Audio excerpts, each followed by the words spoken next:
여러분 의문 생길 때 없던가요? 예수님을 믿는데 삶은 왜 힘들까요?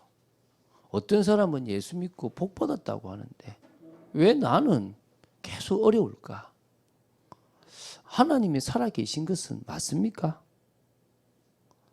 하나님이 살아계시면 왜 내 삶에는 하나님의 역사가 없는 것 같죠? 어떤 사람은 그래요. 우리 집은 가문에 흐르는 저주가 안 끊어진 것 같아요. 계속적으로 똑같은 고민, 똑같은 문제를 또 당하는 것 같아요. 할아버지가 당했던 문제, 아버지가 당했는데 저도 당하고 또 제 자식도 당하는 거 아니에요? 그럼 예수 믿으면 안 끊어진 거예요? 막 이런 거. 물론 구원받으면 다 끝났습니다. 저주와 재앙은 없습니다. 그런데 뭐가 있냐 그러면 저와 여러분이 20년 동안 불신자로 살았다면 20년 동안 사단이 우리를 길들여 놔요. 계속 똑같이 속도로. 그러니까 그것을 바꾸지 않으면 우리는 뭐합니까? 계속 아버지가 당했던 문제, 엄마가 당했던 문제를 또 당하는 거죠. 그러니까 제가 만약에 예수님을 믿고 제 생각이 바뀌지 않았다면, 제가 예수님을 믿고 바뀌지 않았다면 저는 되게 유교적인 생각으로 자녀들이나 아내를 했을 거예요. 여러분 아직도 경상도에 강 큰 남자들이 있어요. TV 보고 아내는 설거지하고 있는데 물 또 온나 이러는 강 큰 남자들이 아직도 있다고 하더라고요.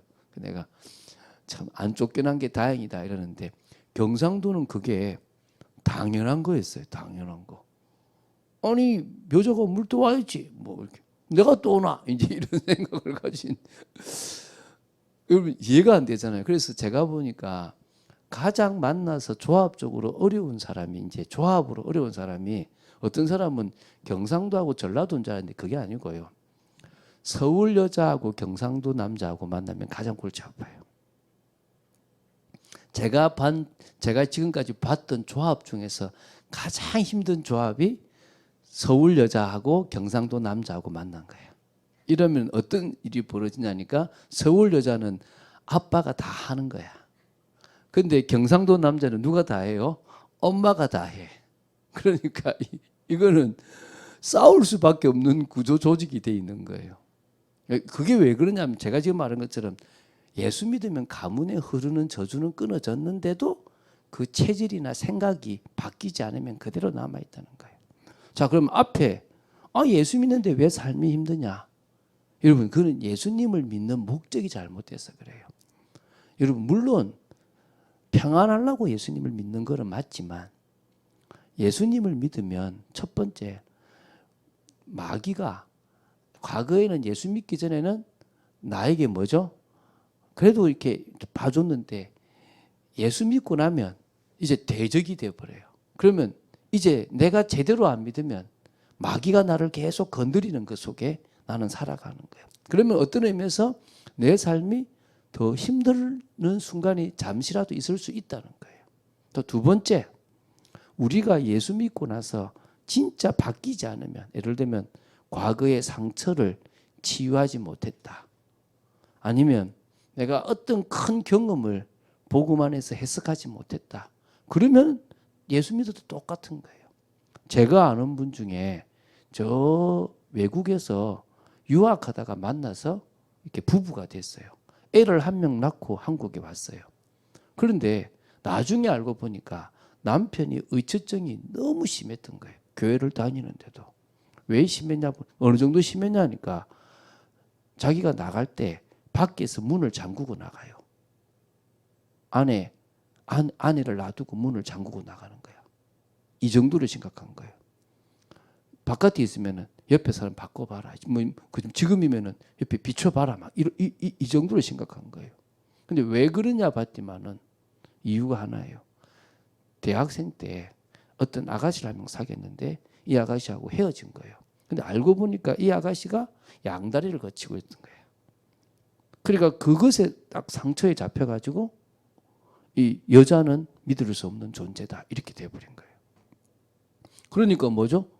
계속 의심하는 거예요. 전화 안 받으면 혹시 다른 남자 만나는 거 아닌가? 교회 다니고 집사인데도 그러고 있는 거예요.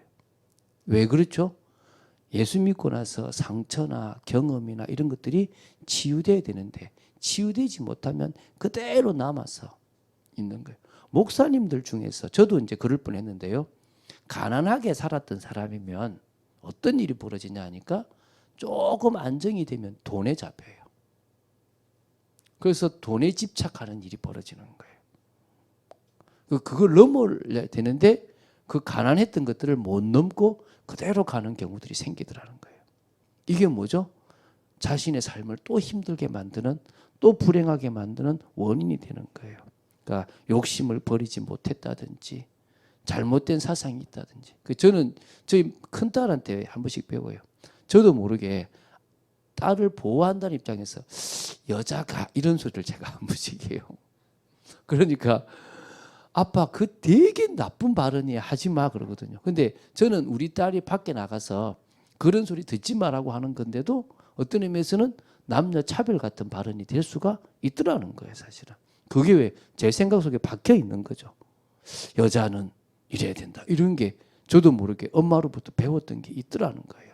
그거 지금 많이 뛰어넘고 그거 많이 바꾸려고 하는데도 참 저한테 안 바뀌는 거예요.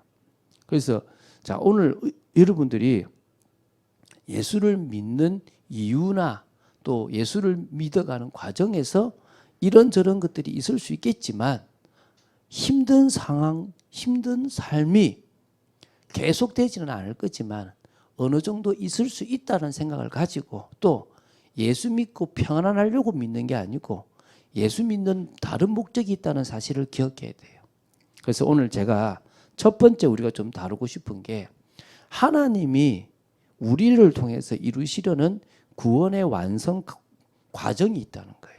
이 구원의 완성 과정. 제가 우리 예수 믿으면 구원 받았는데요. 예, 구원을 받은 거죠. 근데 그 구원이 끝까지 완성되어져 가는 과정이 있다는 거예요. 한마디로 하나님이 은혜로 우리를 이끌어 가시는 그런 방향이 있다는 거예요. 네 가지입니다. 첫 번째가 뭐냐면 하나님의 자녀가 되도록 만드는 게 첫 번째예요. 이게 첫 번째 일이라는 거예요. 저와 여러분을 뭐 만든다는 거예요?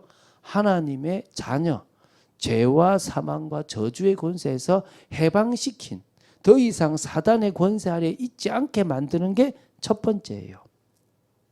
두 번째는 뭐냐니까 하나님 자녀로서의 축복이 있어요. 그 축복을 가지고 우리 자신을 말하는 거죠. 계속 회복하라는 거예요. 상처에 속지 말고 경험에 속지 말고 아픔에 속지 말고. 나이 드신 분들이 그래요.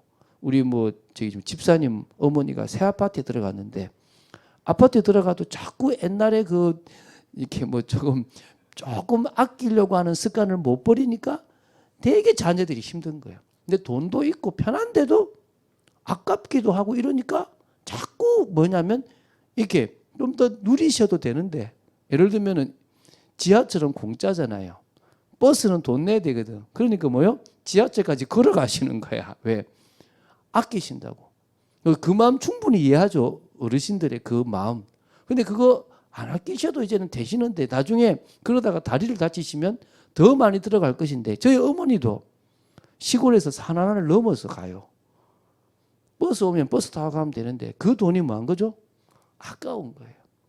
자식들, 손자들한테 쓰는 거는 좋은데 막상 자기한테 쓰는 건 아까운 거예요. 근데 하나님은 그러지를 않고 저와 여러분이 하나님 자녀의 축복으로 변화되어져서 회복된 온전한 사람으로 되기를 원하는 거예요. 세 번째는 그래서 회복되는 만큼 하나님의 뜻을 이루는 그 귀한 일에 쓰임받기를 원하는 거예요. 그렇잖아요. 제가 우리 자녀들이 커서 뭐 하기 원합니까? 자기 직장도 가지고 자기 가정도 가지고 자기 인생을 잘 살기를 원하잖아요. 하나님도 우리가 늘 막 자기 인생에 매이는 것이 아니라 하나님의 뜻을 이루는 인생으로 바뀌기를 원하신다는 거예요. 그리고 네 번째는 진짜 완전 구원의 완성이죠. 저 천국에서 부활의 몸, 새로운 몸, 영화로운 몸을 입고 주님과 함께 왕노릇하게 해주는 게 원하는 거예요. 요 네 가지 방향으로 가는 거예요. 여러분은 지금 몇 번째 있는지 한번 보시면 좋겠습니다. 자, 첫 번째입니다. 다시요. 먼저 하나님의 자녀가 되게 하는 게 하나님의 뜻이에요. 그래서 은혜를 주세요. 어떤 은혜를 줍니까? 하나님을 믿고 싶은 전혀 마음이 없는 사람에게 하나님이 은혜를 주셔가지고 감각을 살려주세요. 아, 이 영적인 것이 이런 거구나라고 알 수 있도록 우리를 거듭나게 해주시는 거예요. 우리를 살려주시는 거예요. 그러니까 그때 비로소 뭐가 되죠? 내가 이제 느끼는 거야. 아이고, 하나님 살아계셨네. 내가 죄인이네. 내가 잘못된 인생을 살아왔네. 예수 안 믿으면 나는 영원한 지옥이네. 이런 것들을 깨달을 수 있도록 하나님이 뭐요? 감각을 살려주시는 거예요. 그러고 나면 살아난 그 영적인 감각을 가지고 이제 회개가 일어나는 거예요. 하나님, 제가 잘못했습니다. 내가 죄인의 인생을 살았습니다. 라고 하게 되고, 그리고 이제 뭡니까?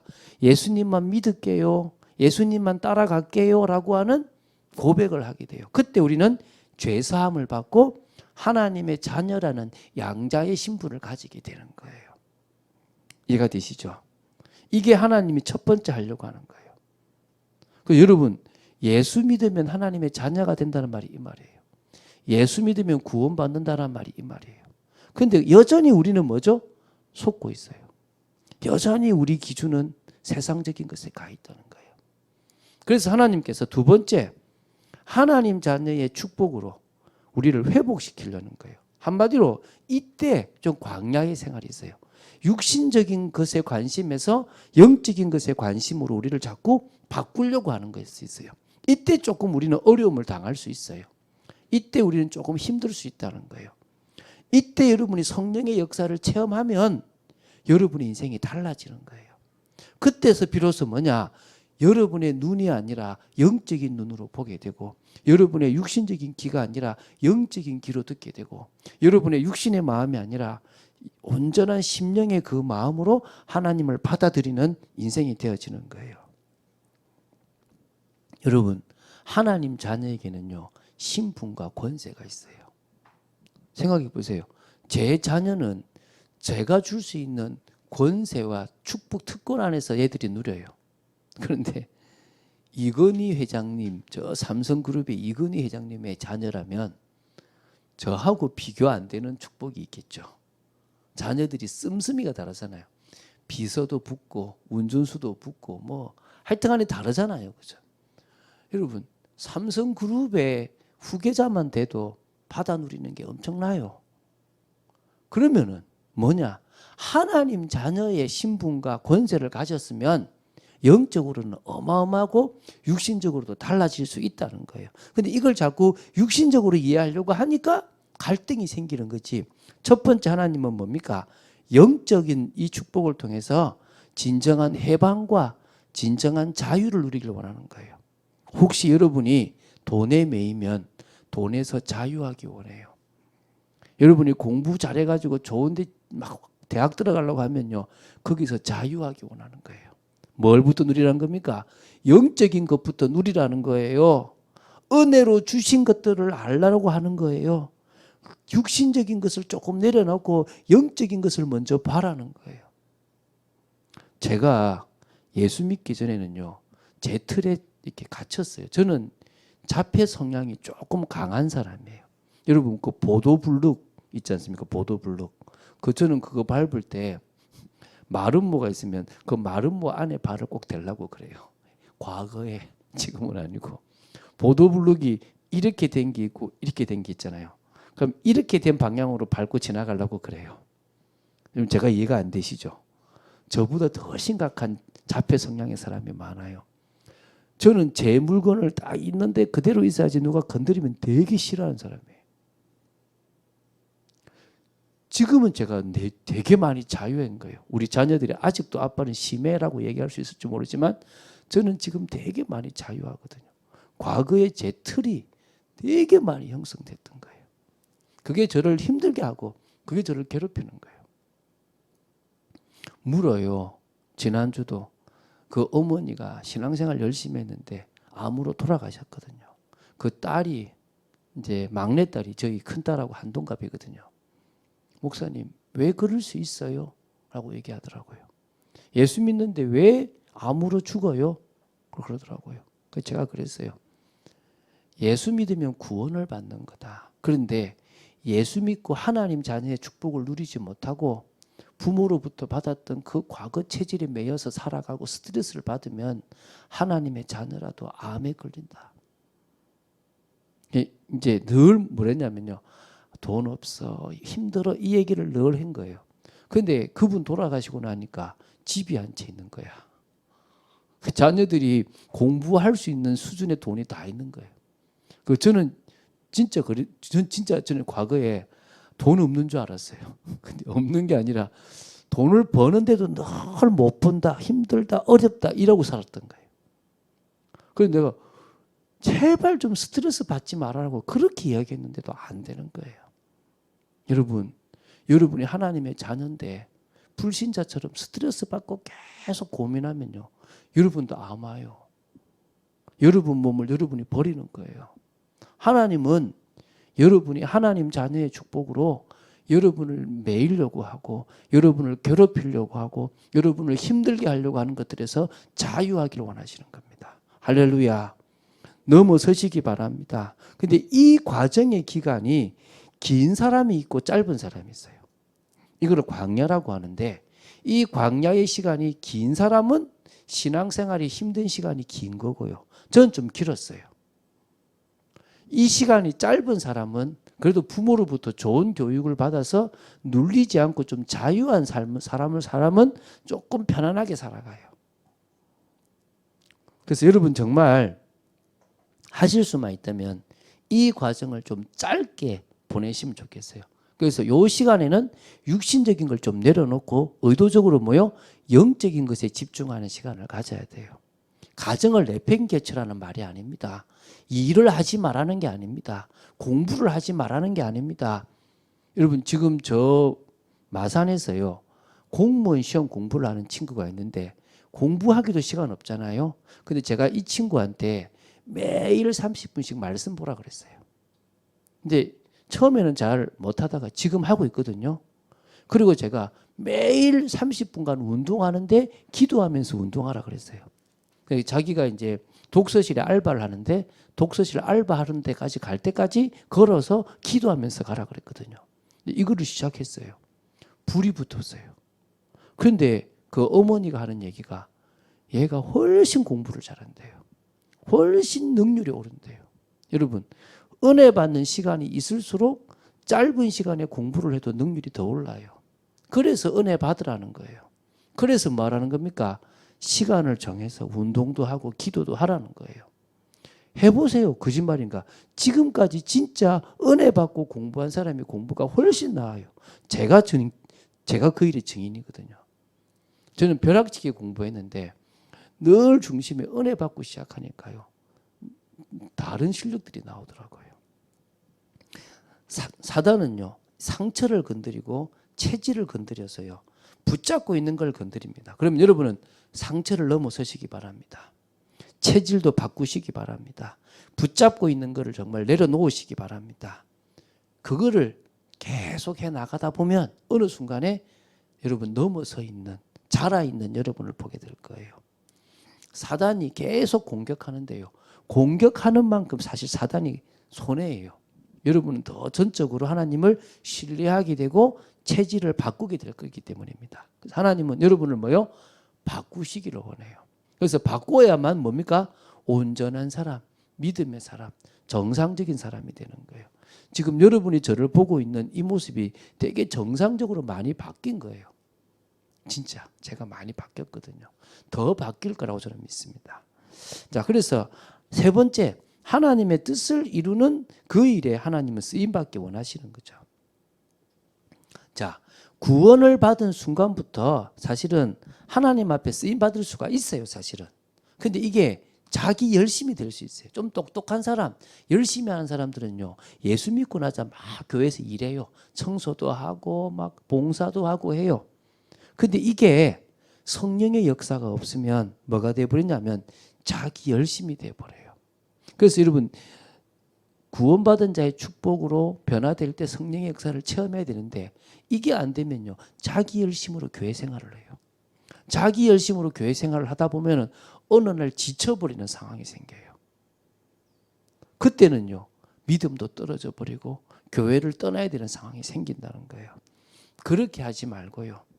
두 번째 시간에서 성령의 역사를 체험하면 그 힘을 가지고 하나님이 나한테 주신 은혜를 따라서 교회 일이든 하나님의 일에 조금씩 쓰임 받으면 돼요. 그러다 보면요 뭐가 이해되냐면 내가 배워왔던 공부가 내가 살아왔던 인생이 하나님의 일을 하는데 쓰이게 되는 거예요. 쉽게 말하면요 어떤 사람은 죽고 싶은데도 못 죽는 사람이 있어요. 아파서 좀 빨리 갔으면 싶은데도 못 죽는 사람이 있더라고요. 왜냐? 그 자녀에게 하나님의 계획이 있으니까 하나님의 엄마를 계속 살려두시는 경우들도 있더라는 거예요. 그것처럼 제가 가만히 보니까 제가 살아있는 이유가 있더라는 거예요. 예수 믿고 천국 가지 않고 이 땅에 살아서 숨을 쉬고 있는 이유가 뭐냐면 하나님의 뜻을 이루는 거예요. 저는 어떤 확신이 있냐 그러면 몇 월 며칠 죽는지는 잘 몰라요. 그런데 이제 하나님이 나 데리고 가시고 하나님 나 데려가시겠다라고 느낄 때가 있을 것 같아요. 뭐냐면 내가 할 일 다 끝났으면 주님 나 이제 갈게요. 저 이제 마무리 다 했으니까 나 데려가 주세요 라고 할 때가 있을 것 같아요. 그러니까 다시 말하면 언제까지 저를 살려주신다? 저를 통해서 하나님이 영광받고 영혼을 살리고 하나님 나라를 이루시는 그 일에 내가 축복된 일에 쓰임받을 그때까지 나를 살려주시는 거예요. 그게 저한테 영광이고 하나님께는 또 하나님께는 더 큰 응답, 또 하나님께는 더 큰 영광이고 나한테도 또 영광이지만 축복이고 응답이 되는 거예요. 그래서 여러분이 하루를 살더라도 하나님이 여러분에게 하기를 원하시는 그 귀한 일에 쓰임받게 되기 바랍니다. 요 일에 쓰임받는 사람들이 사명 가졌다, 소명 가졌다 이렇게 얘기하는 거예요. 그래서 네 번째, 천국에서 이제 부활의 몸으로 영화로운 몸으로 주님과 함께 왕노릇하는 건데요. 이게 영원한 소망이에요. 예수님을 믿는 이유가 이것 때문인 거예요. 왜 예수님을 믿습니까? 인생 잘 되려고 믿는 게 아니에요. 건강하려고 믿는 게 아니에요. 가정 잘 되려고 예수 믿는 게 아니라니까요. 진짜 예수님을 믿는 이유는 영원한 천국에서 주님과 함께 왕노릇할 완전한 영화로운 단계에 들어갈 것을 소망하는 거예요. 이게 우리에게 반드시 일어날 일입니다. 그래서 우리는 한 걸음 한 걸음 믿음의 걸음을 걸어가죠. 자, 그럼 여러분은 지금 첫 번째 단계는 넘었을 겁니다.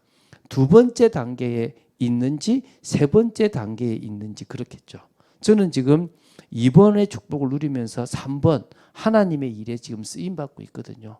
근데 이게 참 감사한 게 목사라는 게요. 정말 감사해요. 사실은 저 밑에서 청소해도 귀한 일인데 목사라는 일이니까요. 어디 가도 대우를 받는 거예요. 너무 제가 황송한 거예요.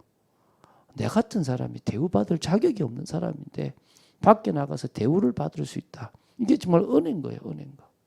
저희 좀 큰딸이 그래요. 참 아빠 보니까 참 쉽게 목회하는 것 같아.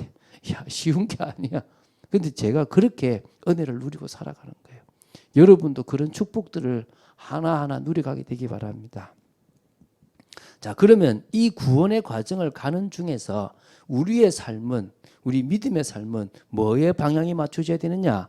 거룩에 맞춰져야 돼요. 거룩. 이게 두 번째거든요. 근데 여기서 지금 자꾸 헷갈려 해요. 이 거룩이라고 그러면은 뭔가 홀리한 삶, 아주 대단한 인격의 삶인 줄로 착각을 해요. 그게 아니고 세상의 사람들과 구별된 삶을 말하는 거예요. 세상 사람들이 살아가는 가치관, 기준과 다른 삶을 살아가라는 거지 그게 막 인격적으로 대단한 삶을 이야기하지는 않는다는 거예요. 자, 여러분 첫 번째 제가 얘기해놨죠. 우리의 힘으로는 세상을 바꿀 수가 없습니다. 여러분 미안하지만 우리는 착하게 살고 싶지만 착하게 살 수 없어요. 아니 내가 좀 여유 있으면 착할 수 있죠. 여러분 제가 옛날에 얘기했지 않습니까? CSI라는 미국의 과학 수사 이런 영화가 있잖아요. 그런 드라마가 있는데 거기에 비행기 안에서 한 사람이 이 복도에서 죽었어요. 숨 막혀서. 그런데 범인이 아무도 없어. 그래가지고 이제 그 과학수사대가 쫙 연구를 하는 거예요. 보니까 발작을 시작한 거예요. 이 사람이 비행기를 한참 가고 있는데. 그러니까 막 일어나서 발작을 하다가 비행기 문을 열려고 하는 거예요. 그러니까 누가 막겠어요? 스튜디오스가 막는 거예요. 스튜디오스가 막는데도 자꾸 제재를 안 하고 막 이렇게 하니까 이제 남자 스튜디오스가 와서 그걸 이제 제재하는 거죠. 그래도 계속 몸부림을 치니까 앉아 있던 좀 덩치 있는 이 뭡니까 비행기를 탄 이제 그 탑승객이 그 사람들을 이제 그 사람을 제재하는 거죠. 너무 발작을 하니까 넘어뜨린 거야. 그래도 발작을 하니까 누른 거죠. 누르다가 뭐합니까? 질식사로 죽었어요. 그럼 누가 죽인 겁니까? 내가 죽게 됐는데 내가 죽게 된 상황에 저 사람이 죽을 상황에 나를 죽일 것 같으면 사람들은 총을 쏘잖아요. 그걸 정당방위라고 그러잖아요. 가장 우선은 나은 거예요. 나를 희생하면서 남을 배려하는 사람은 세상에 많이 없습니다. 그러니까 착하게 살고 싶지만 거의 대부분의 사람은 착하게 살 수 없어요. 그 사람들이 다 누가 죽였다라고 말할 수 없을 만큼의 범인인 거죠. 또 공범이 되는 거죠. 근데 어쩔 수 없이 살아야 되니까 하다 보니까 그 사람이 죽게 된 거잖아요. 인생은요, 그렇습니다. 착하게 살고 싶은데 착하게 살 수 없어요. 아름다운 세상을 만들고 싶은데요, 늘 안타깝고 부정적인 게 많습니다. 이유가 뭐냐? 죄성을 가졌어요. 가진 사람은 더 가지고 싶어요. 있는 것은 더 있고 싶고 남의 것 뺏고 싶고 또 남보다 더 잘 살고 싶은 게 인생입니다. 그러다 보니까 사람들은요 착하게 살 수가 없어요. 그리고 우리가 신앙생활을 아무리 잘하고 싶어도요 우리의 삶으로는 하나님의 인정을 사실 받을 수가 없습니다. 내가 그 삶을 잘 살려고 하면 잘못하면요 율법주의에 빠져버려요. 하나님은 우리가 율법주의에 빠지기를 원하지 않습니다. 그래서 믿음의 삶은 착하게 살고 내 행동을 잘하는 삶을 믿음의 삶이라고 하는 게 아닙니다. 믿음의 삶은 거룩인데 그 거룩은 하나님을 온전히 바라보는 걸 거룩이라고 하는 거예요. 하나님을 온전히 바라보는 그 삶을 구별된 삶이라는 거예요. 사람들은 자기를 위해서 살아가요. 그런데 우리는 우리를 구원하신 주님을 바라보고 살아가니까 그게 구별된 삶인 거예요. 14절에 이렇게 나옵니다. 너희 사욕을 본받지 말고라고 얘기해야 돼요. 나오는 사욕을 본받지 말라는 거예요. 왜? 우리는 순종의 자식이니까 우리는 순종의 자식처럼 살라는 겁니다. 하나님의 말씀을 따라 살아가라는 거예요. 내 육체의 욕심을 따라 살아가지 말라는 겁니다.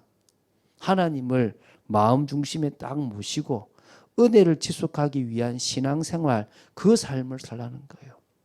여러분, 어떻게 하면 착하게 살 것이냐 고민하지 말고 어떻게 하면 매일 주님을 바라보실까를 고민하십시오. 어떻게 하면 내가 인정받는 삶을 살까 고민하지 마시고 하나님을 바라보는 삶을 살면 세상에서 인정받게 되어 있습니다. 이게 지금 하나님이 우리에게 원하시는 거예요. 성령께서 우리 삶에 역사하실 수 있도록 우리 자신의 중심을 주님께 드리는 삶을 살아가라는 거예요. 할렐루야. 그래서 뭐에 집중할 거냐면 문제가 터지면 이거 어떻게 해결하지? 이렇게 머리가 돌아가요. 뭔가 해야 할 일이 있으면 이거 뭐부터 시작하지? 이렇게 돼요. 그런데 우리가 하나님의 사람이면 하나님, 이 일을 해결하기 전에 내가 은혜를 놓치지 않기를 원하고 이 일을 진행하는 속에 내가 불신앙하지 않기를 원하고 하나님과 같이 이 문제를 해결하기 원합니다. 이러면 좋겠고요. 어떤 일을 처리할 때 하나님, 이 일 먼저 이 일 중간에 하나님과의 관계를 놓치지 않는 제가 되기 원합니다. 이렇게 기도를 하시라는 거예요.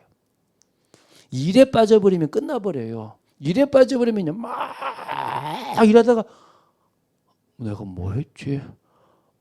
이렇게 된다니까요. 그렇게 하지 말고요. 하나님과 함께 그 일을 풀어가시면 됩니다. 하나님이 주시는 힘으로 풀어가셔야 돼요. 그러려고 그러면 지금 급한데요. 사단이 급하게 것처럼 만들어 놓은 것처럼 보여요. 안 급해요. 뭐부터 하라고요? 숨 돌리라는 거예요. 여러분, 우리나라 옛날 속담에 호랑이한테 물려가도 정신만 차리면 산다 그랬어요. 우리가 아무리 위급한 일이 있더라도 하나님과 정신을 차리고 있으면 그것을 풀어가는 방법이 하나님 주신 지혜로 풀려지게 돼 있다니까요. 그래서 성령께서 알려주시는 것들을 따라갈 수 있는 시간을 만들라는 거예요. 그래서 세 번째, 절대 도덕적인 삶을 살라는 말이 아니라는 것을 다시 기억하시기 바랍니다. 제가 여러분에게 거룩이라고 얘기하는 것은 막 홀리한 삶, 그러니까 막 다시 말 뭔가 막 도덕적이고 아주 뛰어난 공자와 같은 삶을 살라는 말이 아닙니다. 우린 그런 삶을 살 수 없다라고 이미 단정지었습니다. 도덕적인 삶은 율법에 치우쳐서 율법주의에 입각한 삶을 말합니다. 구원받은 후에도 우리는 그런 삶을 살아갈 수가 없습니다. 그래서 뭐냐? 주님을 주인으로 모신 복음적인 삶을 살아가라는 거예요. 복음적인 삶이라는 것은 복음의 생각, 복음의 눈, 복음의 말, 복음의 삶으로 나아가라 이겁니다. 하나님이 알고 계심을 믿고 살아가라는 거예요. 구원받은 나를 하나님이 책임지고 있으니까 그거 따라 나아가라는 거예요. 자, 정리해 볼게요. 자, 여러분 하나님이 믿어집니까? 그럼 하나님이 일 알 거잖아요. 그 생각으로 접근하라는 거예요. 자, 예수 믿으면 모든 문제 끝났습니다. 믿습니까? 그러면 이 문제 아니잖아. 이렇게 생각하고 들어가라는 거예요. 그런데 우리는 뭐죠? 문제가 딱 오면 하나님 살아계신 거 맞아? 이렇게 들어가는 거예요. 이거 어떻게 해결하지? 이러고 있다니까요. 그러지 말고 먼저 뭐요? 하나님 살아계시지. 하나님 이 문제 알고 계시지. 그런데 이 문제를 나한테 허락했어. 내가 어떻게 하기를 원하지? 그래, 테스트다. 내가 이 문제를 풀어가 보자. 어떻게 풀어가 보자? 복음적인 입장에서 풀어가 보자. 이렇게 들어가는 거예요. 그런데 시작이 뭐죠? 예수 그리스도 모든 문제 해결이라며. 그러면은 그리스도가 이 문제 해결한 거 아니야. 그럼 끝난 문제를 내가 왜 지금 집착하지? 그럼 뭐가 끝난 거지? 이 문제로 오는 손해는 뭐고 이 문제 때문에 내가 볼 이익은 뭘까? 생각만 달라져도요. 이 문제를 보는 눈이 달라지는 거예요. 그런데 보통 어떻게 하죠? 안 그렇다니까요. 어떻게 합니까? 자기 생각에 빠져버려요. 과거처럼 이익 따라가려고 하는 거예요. 그러면 달라져 버리는 겁니다. 여러분 하나님의 방법을 이해하게 되기 바랍니다. 자, 정리하겠습니다. 우리의 삶 속에서 할 수 있는 최고의 거룩은 뭡니까? 첫 번째, 하나님을 향한 온전한 신앙을 가지는 겁니다. 하나님을 향한 절대 신뢰를 가지는 거죠. 하나님은 창조주 하나님이시고 하나님은 전 나의 삶의 영역을 책임지고 계신 분이시다. 이렇게 믿는 겁니다. 그리고 예수 그리스도는 완전한 구원을 이루신 분이시고 그분은 나의 모든 문제를 해결했다. 과거와 현재와 미래의 모든 문제 해결이다.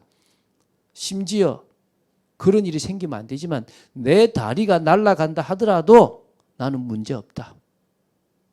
이해가 되십니까? 왜죠? 그 다리 하나를 잃는 게 내 구원을 뺏어갈 수는 없는 거예요. 이게 여러분의 시작이에요. 하나님을 향한 온전한 믿음. 내가 인생을 살아가는데 다칠 수도 있고 죽을 수도 있고 또 경제를 잃을 수도 있다. 그게 중요한 게 아니라 나는 전능하신 하나님 편에 있고 하나님의 자녀이고 예수 그리스도가 나의 구원자다. 이것부터 붙잡아야 되는 거예요. 두 번째는 그분을 진정으로 우리의 주인으로 모시는 거예요. 15절에 이렇게 나옵니다. 오직 너희를 부르신 거룩한 이처럼 너희도 모든 행실에 거룩한 자가 그러는 겁니다. 거룩한 자가 되라는 것은요. 평상시에 매일 삶의 시작과 끝에 주님을 주인으로 인정하고 주님께 맡기라는 거예요. 그래서 먼저 뭐 하는 겁니까? 기도하라는 거예요. 눈을 뜨면 오늘도 당신은 내 인생의 주인입니다. 주님께서 주인 되어 주시고 내 삶을 인도하여 주시옵소서. 그래서 고백하세요. 주는 그리스도시요 살아계신 하나님의 아들이십니다. 이 고백을 하라는 거예요. 그리고 뭡니까? 말씀의 기준, 하나님의 그 말씀의 기준으로 모든 것을 판단하려고 계속 노력하세요. 내 기준으로 보면 문제예요. 하나님의 기준으로 보면 축복이라는 거예요.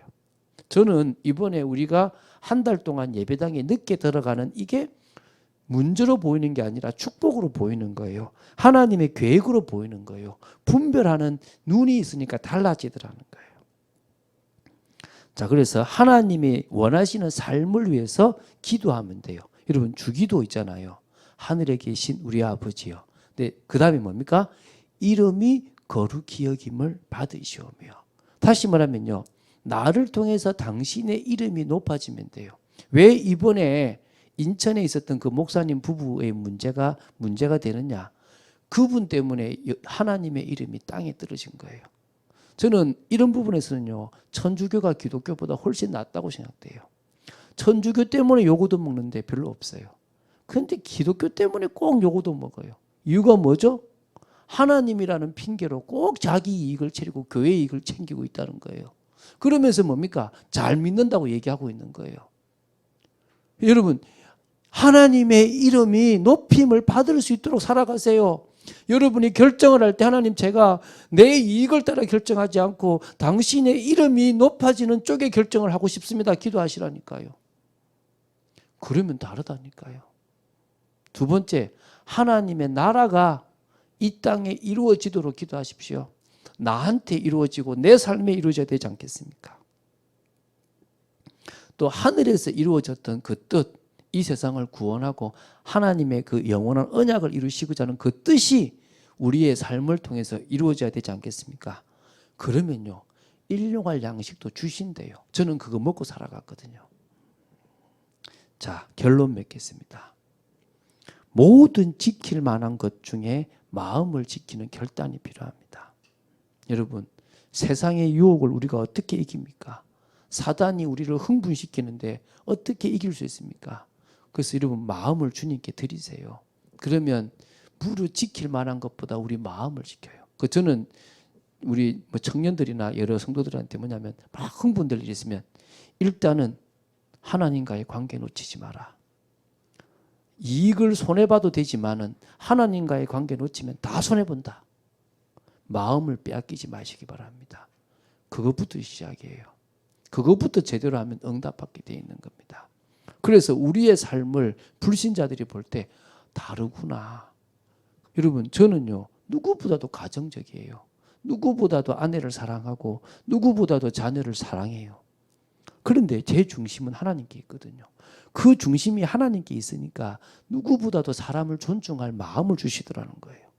이게 하나님의 방법입니다. 이게 거룩입니다. 이해가 되십니까? 저와 여러분의 삶이 그런 삶 되시기를 주 예수 그리스도 이름으로 축원드립니다. 주는 그리스도시요 살아계신 하나님의 아들이심을 고백합니다. 오늘 귀한 말씀 주심을 감사합니다. 저희들이 진정으로 믿음의 삶의 방향을 거룩에 맞추고 하나님이 원하시는 뜻에 따라 나아갈 수 있는 축복의 삶이 되도록 지켜 주시옵소서. 주 예수 그리스도 이름으로 기도드립니다. 아멘.